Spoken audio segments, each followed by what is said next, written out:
اعوذ باللہ من الشیطان الرجیم بسم اللہ الرحمن الرحیم اللہم افتح علینا حکمتک وانشر علینا رحمتک یا ذا الجلال والاکرام۔ قیدیوں میں ہوئی بن اخطب کی بیٹی زینب بھی تھی۔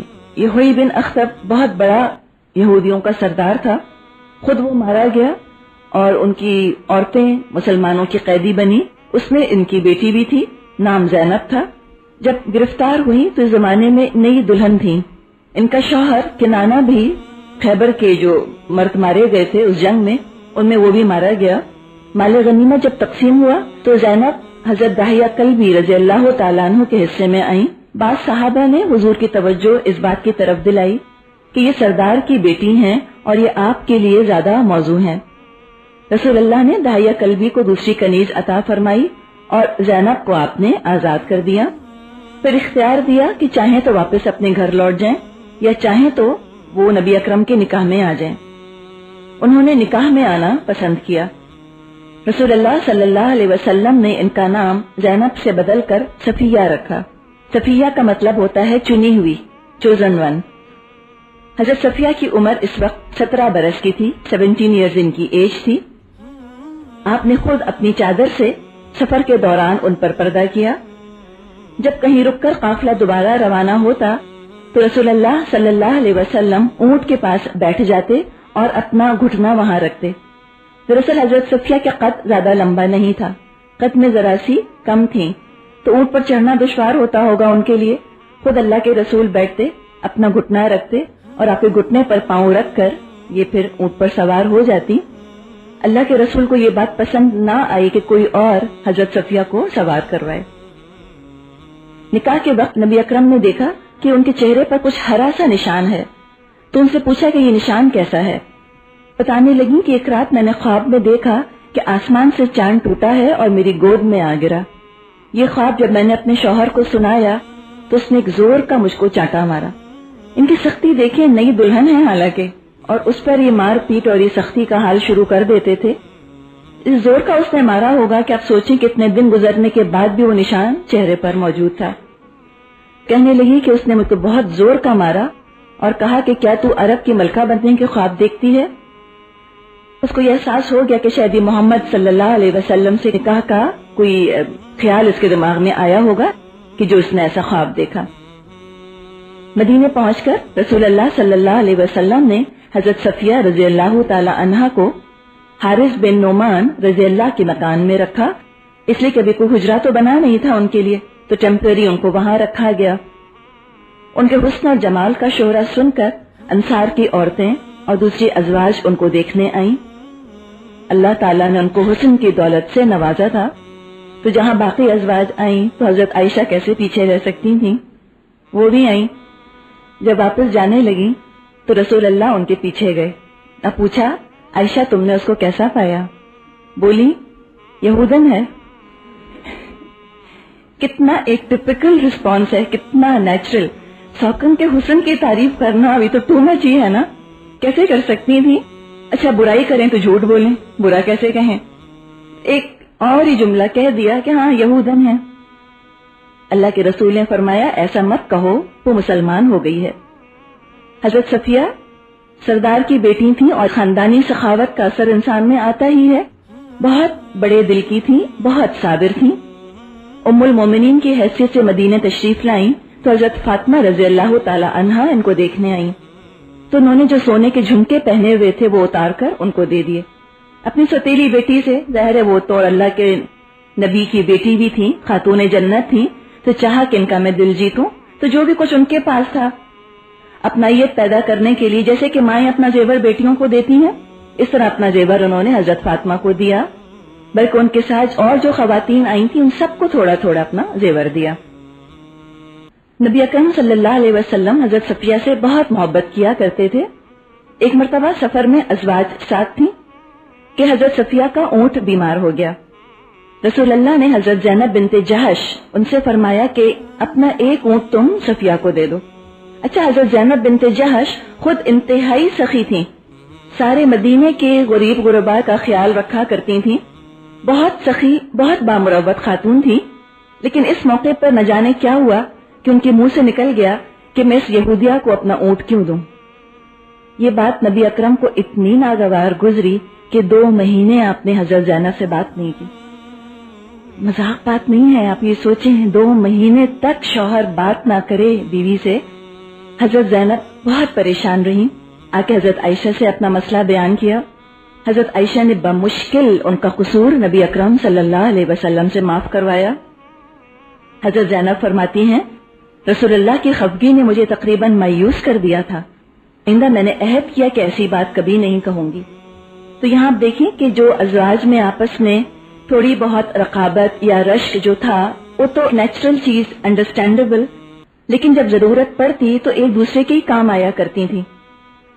کبھی ایسا نہیں ہوا کہ دوسری کو اللہ کے رسول کی نظروں سے گرانے کی کوشش کریں یا دوسری کا وہ حق چھیننا چاہیں یا کوئی اور نقصان پہنچانا چاہیں جان بوجھ کر اپنی سوکن کو. یہ کام نہیں کیا کبھی انہوں نے، اور یہی دراصل تقویٰ ہے. جو چیز اپنے بس میں نہیں ہے وہ اللہ کی طرف سے گرفت نہیں ہے اس کے اوپر.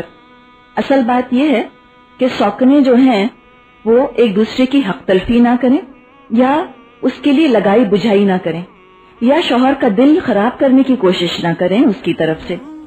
حضرت عائشہ فرماتی ہیں کہ میں نے صفیہ سے زیادہ اچھا کھانا پکانے والی عورت نہیں دیکھی. بہت عمدہ کھانا پکایا کرتی تھی. ایک دفعہ رسول اللہ حضرت صفیہ سے کسی بات پر ناخوش ہو گئے. اب کیا کرتی؟ حضرت عائشہ کے پاس آئیں اور کہنے لگیں کہ آپ جانتی ہیں اپنی باری کسی چیز کے بدلے میں کسی اور کو نہیں دے سکتی. جو رسول اللہ کی باری تھی میں کسی اور کو نہیں دے سکتی، لیکن اگر رسول اللہ کو آپ مجھ سے راضی کر دیں تو میں اپنی باری کا 1 دن آپ کو دے دوں گی. حضرت عائشہ نے کہا ٹھیک ہے، ڈیل کر لی ان سے. اپنا ایک دوپٹہ تھا جو زعفران سے رنگا ہوا تھا، وہ دوپٹہ اوڑھا، اس پر پانی چھڑکا حضرت عائشہ نے تاکہ اور ذرا خوشبو اچھی آئے. خوب اپنا دوپٹہ وغیرہ مہکا کر تیار ہو کر رسول اللہ کے پاس تشریف لے گئیں. آپ نے فرمایا عائشہ یہ تمہاری باری کا دن نہیں ہے. کہنے لگی ذالک فضل اللہ یؤتیہ من یشاء، یہ تو اللہ کا فضل ہے جس کو چاہے دے دے. پھر سارا قصہ سنایا. رسول اللہ پھر حضرت صفیہ سے راضی ہو گئے. تو آپ یہ دیکھیں کہ ایک طرف تو یہ حال تھا کہ کوئی برداشت نہیں کر سکتا تھا کہ نبی اکرم کسی دوسری بیوی سے ناراض رہیں. دیکھیں نا، ورنہ اس سے اچھا موقع اور کیا تھا. کہتے ہیں ہاں اچھا ٹھیک ہے ناراض رہیں، بہت اچھی بات ہے. نہیں، بالکل نہیں برداشت کر سکتی تھی کہ کسی بیوی کی طرف سے اللہ کے رسول کا دل میلا رہے. فوراً ساری کوشش میں لگ جاتی تھی کسی طرح کہ آپ کا دل صاف ہو جائے. تو ایک طرف تو یہ حال تھا، دوسری طرف چھیڑا چھاڑی بھی رہتی تھی، ایک دوسرے کو چھیڑتی بھی رہتی تھی. بالکل لگتا ہے نا کہ ایک رنگ برنگا خوشبودار پھولوں کا گلدستہ ہے، ہر خوشبو اپنی جگہ اور ہر پھول کا رنگ اپنی جگہ، اور سب ایک ہی جیسے کہ دیکھیں نا ایک گلدستہ 2 ہاتھوں میں پکڑا ہوتا ہے نا، بس یہ ایک شخص کی محبت میں جڑی ہوئی تھی، یونائٹڈ تھی اور متحد تھی، لیکن اپنی انڈیویجول پرسنالٹی اپنی جگہ تھی. ایک دن نبی اکرم تشریف لائے تو دیکھا کہ صفیہ رو رہی ہیں. پوچھا کہ کیا ہوا؟ تو بتایا کہ عائشہ اور زینب کہتی ہیں کہ ہم ساری بیویوں سے افضل ہیں، کیونکہ بیوی ہونے کے ساتھ ساتھ رسول اللہ کی رشتہ دار بھی ہیں، لیکن تم تو یہودن ہو.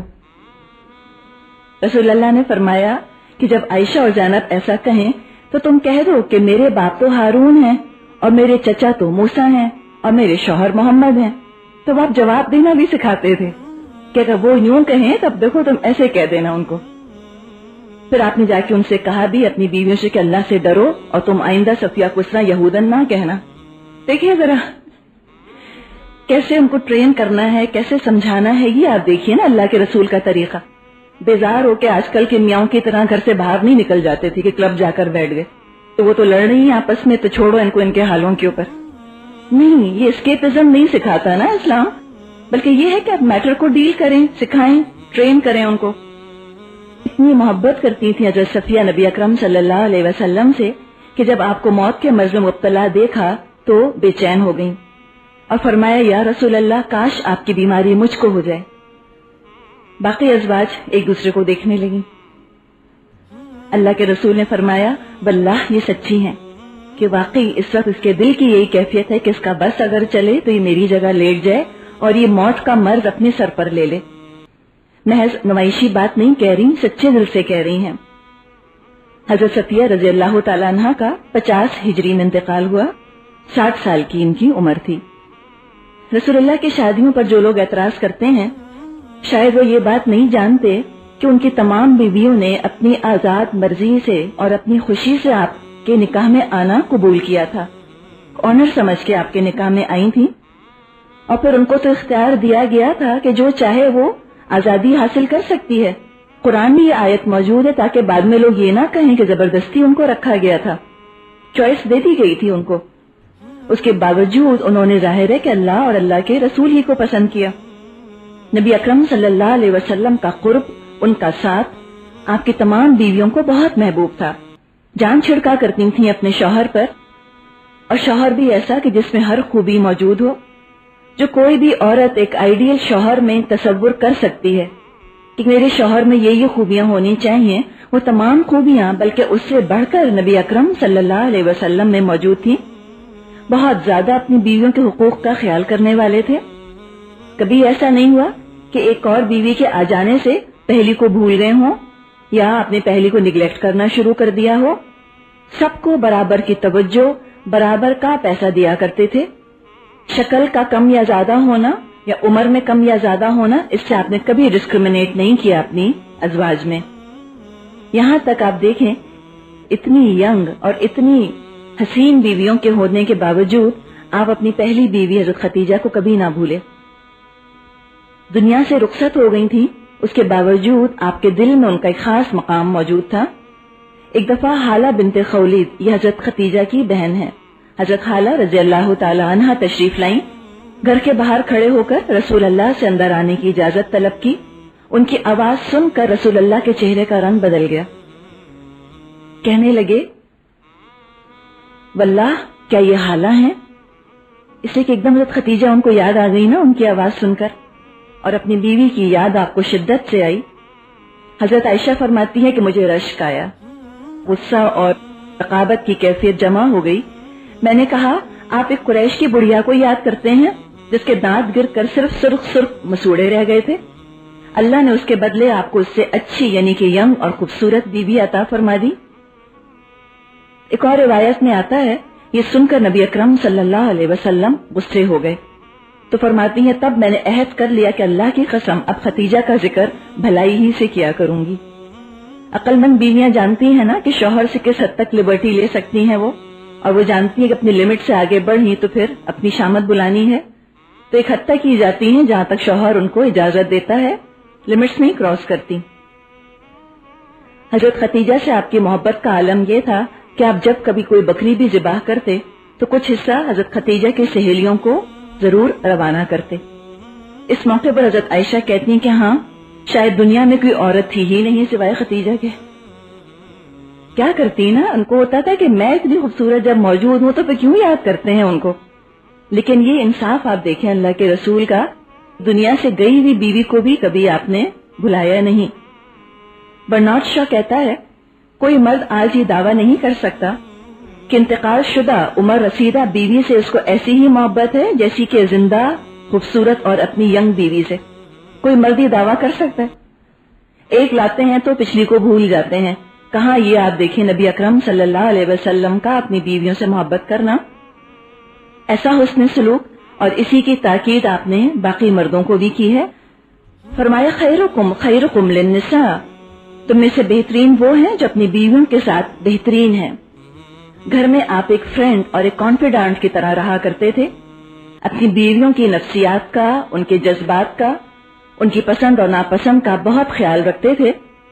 ازواج میں اور نبی اکرم صلی اللہ علیہ وسلم میں بالکل جگری دوستوں کا سا معاملہ تھا، محبت انتہا سے زیادہ اپنائیت، اور ایک دوسرے کے بغیر چین بھی نہیں، ایک دوسرے کے رازدار ہوا کرتے تھے، ازواج بھی اور نبی اکرم صلی اللہ علیہ وسلم بھی۔ اللہ کے رسول اپنے راز اپنی بیویوں سے شیئر کیا کرتے تھے، اہم معاملات میں آپ ان سے مشورے مانگتے تھے اور ان کے مشوروں کو آپ بہت سیریسلی لیا کرتے تھے، اپنی بیویوں کی آپ بہت عزت کرتے تھے۔ نعوذ باللہ بیویوں کو کوئی دل بہلانے کا کھلونا نہیں سمجھا تھا آپ نے، بلکہ ان کی شخصیتوں کو آپ نے نکھارا، ان کی دنیاوی اور دینوی تعلیم کا اور ان کی تربیت کا آپ نے اہتمام کیا۔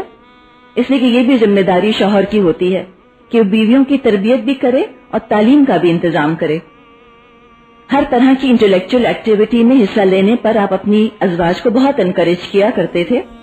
اسی لیے ہم دیکھتے ہیں کہ ازواج بہت کانفیڈنٹ تھیں, بہت بااعتماد. ہر ایک کی ان میں سے اپنی ایک انفرادی شخصیت تھی اور اپنی رائے کا اظہار خوب جم کر کیا کرتی تھیں. دبی ہوئی اور کچلی ہوئی شخصیتیں نہیں تھیں ان کی, جس کو ہم کہتے ہیں نا کہ they would speak their mind. تو جو ان کے ذہن میں بات ہوتی تھی کہا کرتی تھیں. اور اپنی بیویوں کے پاس خود نبی اکرم صلی اللہ علیہ وسلم کا بھی دل بہت لگا کرتا تھا. آپ ان کی کمپنی بہت انجوائے کرتے تھے. آپ نے فرمایا الدنیا متاع وخیر متاع الدنیا المرأة الصالحہ. یہ صحیح مسلم کی حدیث ہے کہ دنیا کل کی کل متاع ہے اور بہترین اس دنیا کی متاع ایک نیک بیوی ہے. ایک اور حدیث میں آپ نے فرمایا بہترین بیوی وہ ہے جس کی طرف تو دیکھے تو تجھے خوش کر دے اور جب کسی بات کا حکم دے تو پورا کرے. جب بیوی کی طرف دیکھا جائے تو دل خوش ہو جائے, جب کوئی بات بیوی سے کہی جائے تو آگے بحث کرنے کے بجائے بات مانے, اور تیری غیر موجودگی میں تیرے مال اور اپنی ذات کی حفاظت کرے. ایک اور حدیث میں آپ نے فرمایا اس ذات کی قسم جس کے قبضے میں میری جان ہے, جب کوئی شخص اپنی بیوی کو بستر پر بلائے اور بیوی انکار کر دے تو وہ ذات جو آسمان پر ہے ناراض رہتی ہے حتیٰ کہ اس کا شوہر اس سے راضی ہو جائے. ایک اور حدیث میں آپ نے فرمایا جو عورت 5 نمازیں ادا کرے, رمضان کے روزے رکھے, اپنی عزت کی حفاظت کرے اور اپنے شوہر کی فرما برداری کرے, اس کو قیامت کے دن کہا جائے گا جنت کے جس دروازے سے چاہے داخل ہو جائے. تو یہ بہت بڑی خوش قسمتی ہے شوہر کی فرما برداری کرنا, ڈیفائنس اور غصہ اپنے اندر نہ آنے دینا. اللہ ہمارا ہمدرد ہے اور ہمارا دوست ہے. یہ تو شیطان کی کارستانیاں ہے کہ وہ چاہتا ہے کہ ہر ایک کے اندر ایسے جذبات پیدا کر دے, عورتوں میں بھی اور مردوں میں بھی, کہ نہ مرد بیوی کے حق ادا کریں اور نہ بیویاں جو ہیں وہ شوہر کے حق ادا کریں. نبی اکرم صلی اللہ علیہ وسلم اپنی بیویوں کے جو انسانی کمزوریاں ہوتی ہیں ان کا بھی بہت خیال رکھنے والے تھے نا, بہت انڈرسٹینڈنگ شوہر تھے. ایک دفعہ آپ حضرت عائشہ کے ہاں مقیم تھے کہ ایک اور آپ کی زوجہ نے, ایک اور آپ کی بیوی نے کچھ کھانا پکا کر بھیجا. یہ بات حضرت عائشہ کو بہت ناگوار گزری. اچھا اب آپ دیکھیں ہوتا کیا ہے, نارملی جس وقت آپ کا کھانا وانا پکتا ہے چھٹی کے دن نہیں پکتا نا, اس لیے کہ شوہر گھر میں ہوتے ہیں, ان کے ساتھ بیٹھ گئے, یہ ہوا کھانا وانا پکانا دیر سے شروع ہوا. اچھا ہم آرگنائز ہی بہت لگنا چاہتے ہیں چھٹی کے دن, اب آپ لگی ہیں کھانا پکانے میں, اتنے میں کہیں اور سے کھانا آ گیا. تو یہ حضرت عائشہ کو بات پسند نہیں آئی, ان کو بہت ناگوار گزری. جو خادم کھانا لے کر آیا تھا, جو غلام آیا تھا, اس کے ہاتھ پہ انہوں نے ایسے مارا کہ برتن گر گیا اور کھانا بھی گر گیا, برتن بھی ٹوٹ گیا. اللہ کے رسول موجود ہیں, خود نیچے بیٹھے اور ٹکڑے جمع کرنے لگے جو ٹوٹا ہوا برتن تھا. پھر کھانا بھی انہوں نے اکٹھا کیا جو گر گیا تھا, اور بولے کہ تمہاری ماں کو 100 کناپے کی غیرت آ گئی. پھر دوسرا برتن خادم کے حوالے کیا, کھانا تو گر گیا, اب کیا ہو سکتا ہے اس کا, لیکن دوسرا برتن نوکر کو دیا اس کے بدلے. آج آپ بتائیں کوئی شوہر یہ برداشت کرے گا؟ کبھی بھی نہیں برداشت کریں گے ان چیزوں کو. مردوں سے تو آج کل ایک بیوی نہیں سنبھلتی, کہاں نو کو بے وقت سنبھالنا. اعتراض کرنے کے بجائے ایڈمائر کرنا چاہیے ان کو تو کہ واقعی کیا بیلنس آپ نے رکھا تھا. میجورٹی آج کے مسلمان مردوں کا حال یہ ہے کہ یا تو گھر میں ٹائرنٹ بن کر رہتے ہیں یا بھیگی بلی بن کے رہتے ہیں. ایک دفعہ کسی عورت کے بارے میں حضرت عائشہ نے ہاتھ کے اشارے سے کہا کہ بس وہ تو اتنی سی ہیں, برائی کے طور پہ. اس بات کو آپ نے برداشت نہیں کیا. اب آپ یہ دیکھ رہے ہیں کہ کیا نہیں برداشت کرنا اور کیا برداشت کرنا ہے. جو تھوڑا بہت غصہ تھا برداشت کر لیا کرتے تھے, لیکن یہ اخلاقی خرابیاں برداشت نہیں کرتے تھے. جب اس طرح سے انہوں نے بات کی, حالانکہ زبان سے کچھ نہیں کہا, تب بھی آپ نے برداشت نہ کیا اور ٹوکا ان کو. فرمایا عائشہ اگر تمہاری یہ بات سمندر جتنے پانی میں ڈال دی جائے تو وہ سارا کڑوا ہو جائے. آج کے شوہروں کا تو حال یہ ہے کہ بیویاں ان کی اپنی سگی ماں بہنوں کی برائیاں دل بھر کر ان کے سامنے کرتی رہیں اور وہ سر جھکائے مجرم بنے سنے چلے جاتے ہیں. بیویوں کی اصلاح نہیں کرتے, ان کی اخلاقی تربیت نہیں کرتے. تو جب وہ بیوی کی اخلاقی تربیت کو اپنی ذمہ داری نہیں سمجھیں گے اور یہ سمجھیں گے کہ صرف ان کو کھلانا پلانا اور زیور پہنانا اور خالی اپنے ہی حقوق لمٹ سے آگے بڑھ کر لینا ہی بس میرا کام ہے، تو بس پھر دنیا اور آخرت دونوں کا ہی نقصان کرتے ہیں۔ اور ایسے مردوں کی بیویاں معاشرے کے اندر کوئی کنسٹرکٹیو کنٹریبیوشن نہیں کر سکتی، کوئی مثبت کردار ادا نہیں کر سکتی۔ وہ اپنی بیویوں کے آرام کا بھی آپ بہت خیال رکھتے تھے۔ حضرت عائشہ نے محمد بن قیس سے رضی اللہ تعالی عنہ سے ایک دن فرمایا، میں تم کو اپنی کہانی اور رسول اللہ کی کہانی سناؤں؟ ہم نے کہا بلا، کیوں نہیں؟ اس لیے کہ اللہ کے رسول کے انتقال کے بعد بھی صحابہ جایا کرتے تھے حضرت عائشہ کے پاس اور مختلف ازواج کے پاس، تاکہ ان سے پھر رسول اللہ کے بارے میں معلومات حاصل کر سکیں، حاصل کر لیں۔ انہوں نے کہا جی بتائیے۔ فرمایا حضرت عائشہ نے، ایک رات نبی اکرم میرے ہاں تھے کہ آپ نے کروٹ لی اور اپنی چادر لی اور جوتی نکال کر اپنے پاؤں کے آگے رکھ لی اور لیٹے رہے۔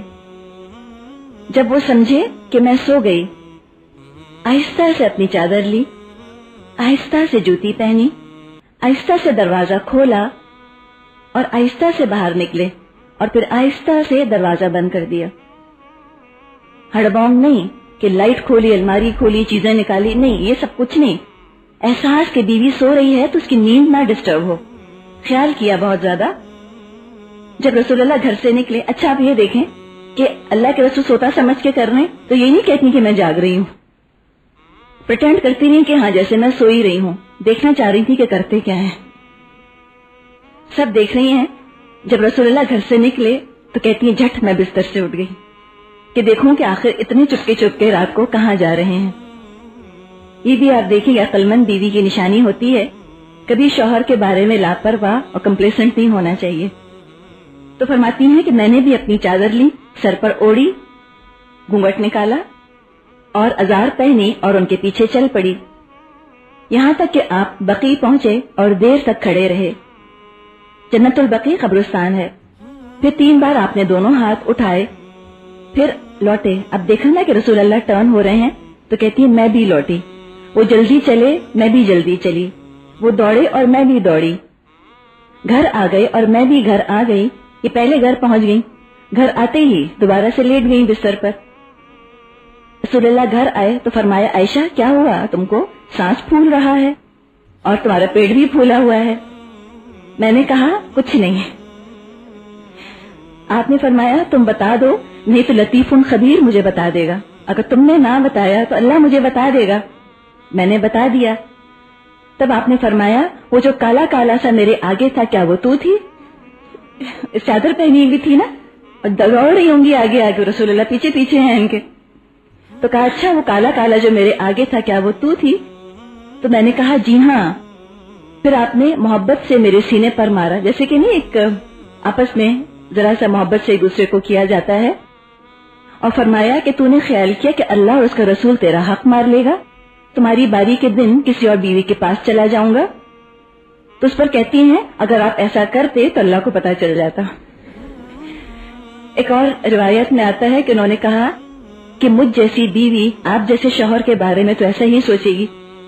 تو خوبصورت سی بات ہے نا کہ میں اتنی کم ہوں اور آپ اتنے اچھے ہیں، تو ظاہر ہے میں آپ کے بارے میں ایسی باتوں کا گمان کر سکتی ہوں۔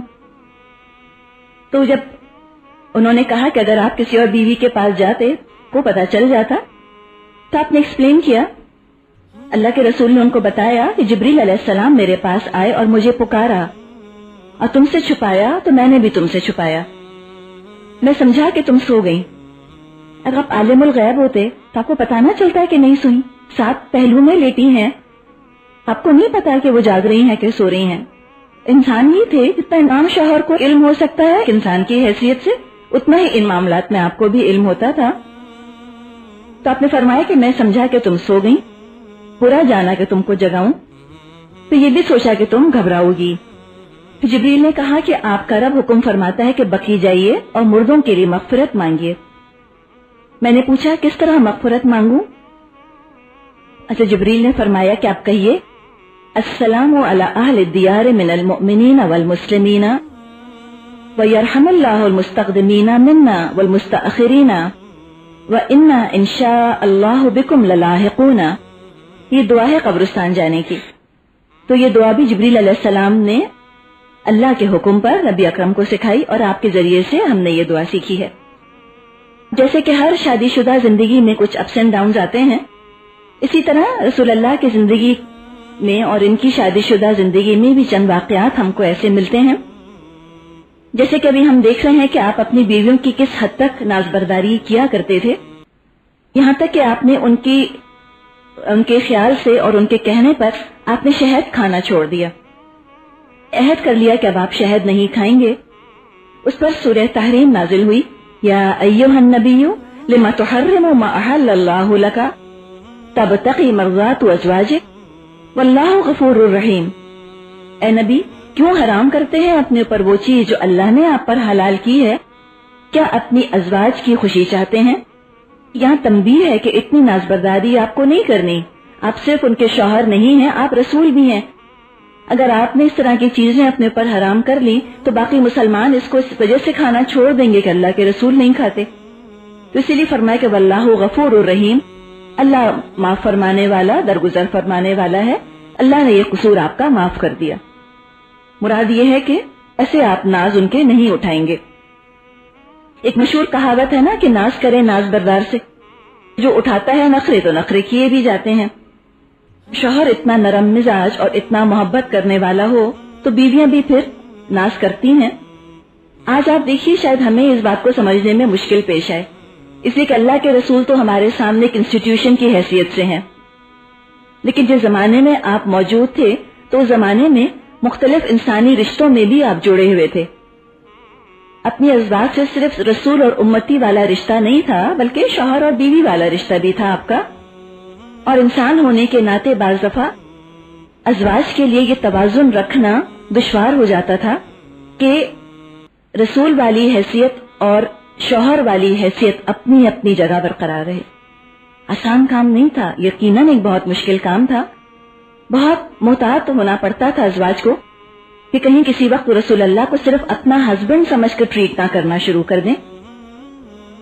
عام حالات میں تو شوہر بیوی کی ناراضگی ہو جاتی ہے، لیکن ازواج کی پوزیشن آپ دیکھیں بہت نازک تھی کہ اگر وہ بالکل ہی شوہر کی طرح ٹریٹ کرتی تھیں اللہ کے رسول کو تو پھر آپ کی رسول والی پوزیشن وہ کمپرومائز ہونے لگتی تھی.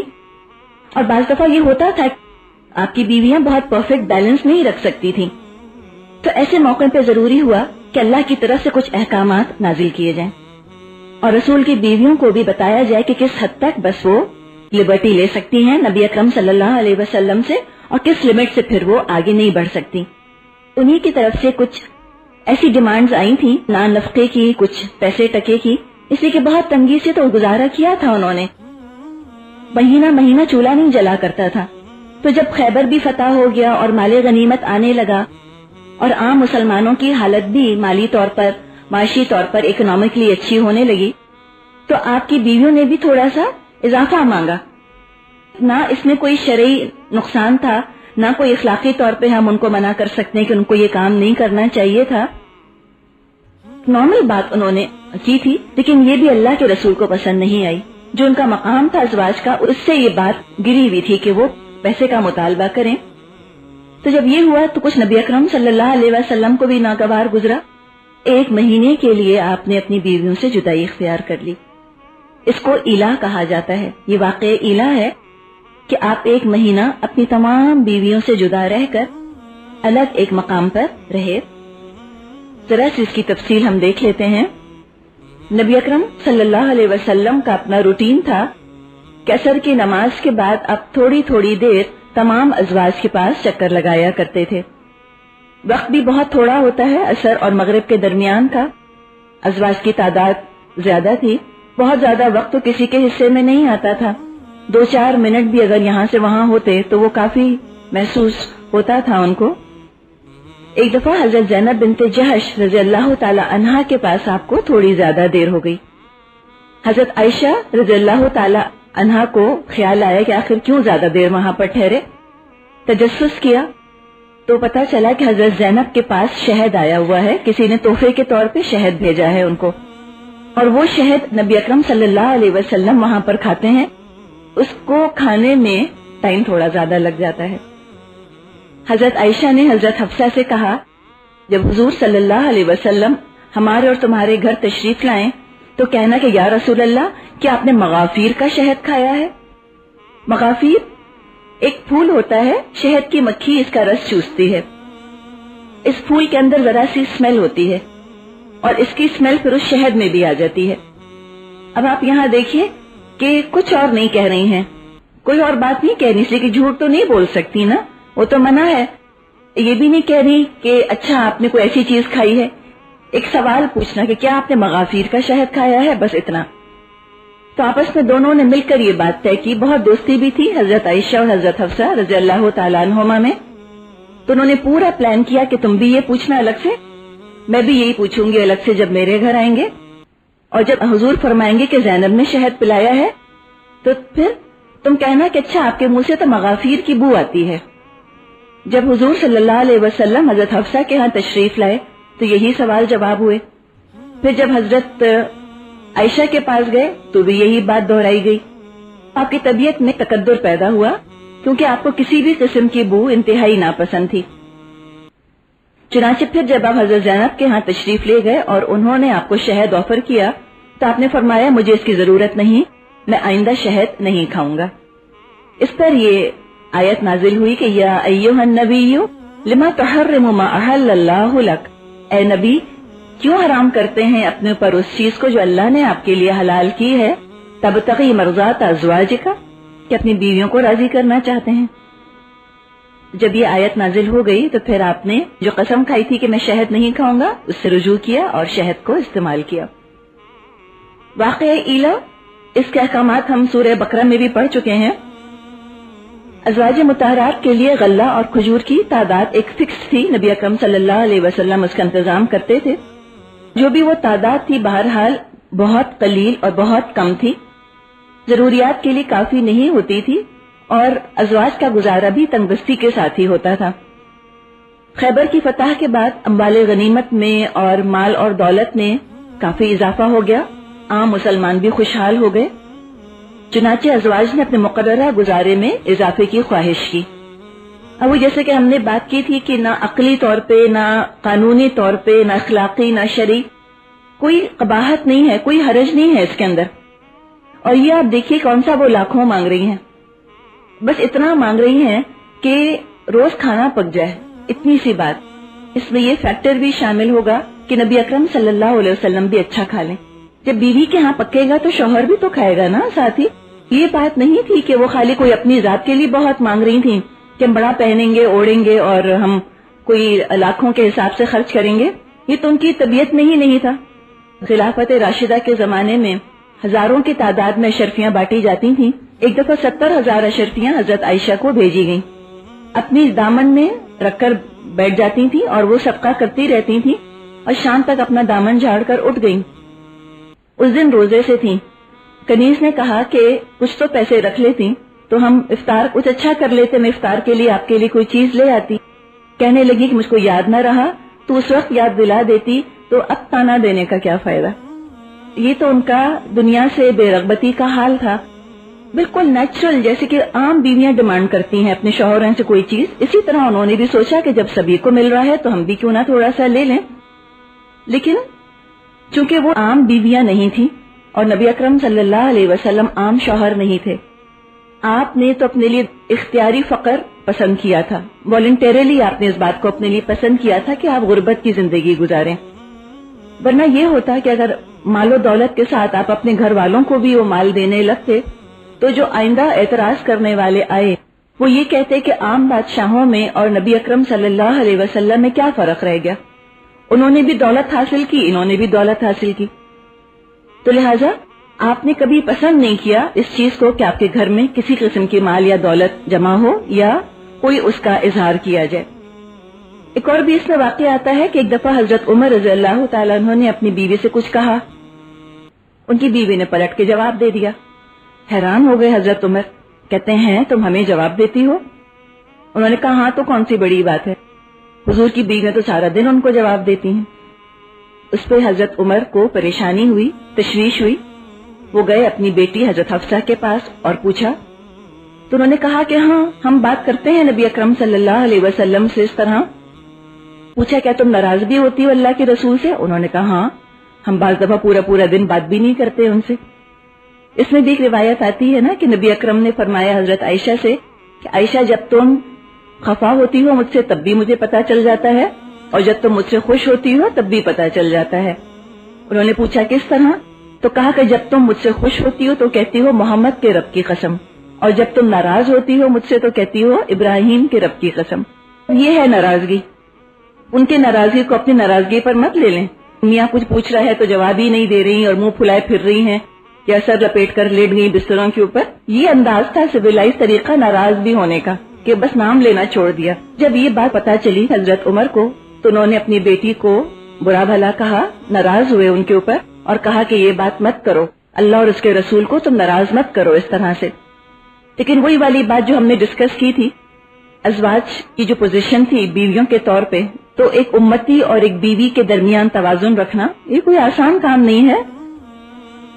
اللہ تعالیٰ نے کچھ احکامات اس موقع پر نازل فرمائے تاکہ ازواج مزید محتاط ہو جائیں اور ان کو خیال رہے کہ نہیں وہ اس طرح کی لبرٹی عام بیویوں کی طرح اپنے شوہروں سے نہیں لے سکتی.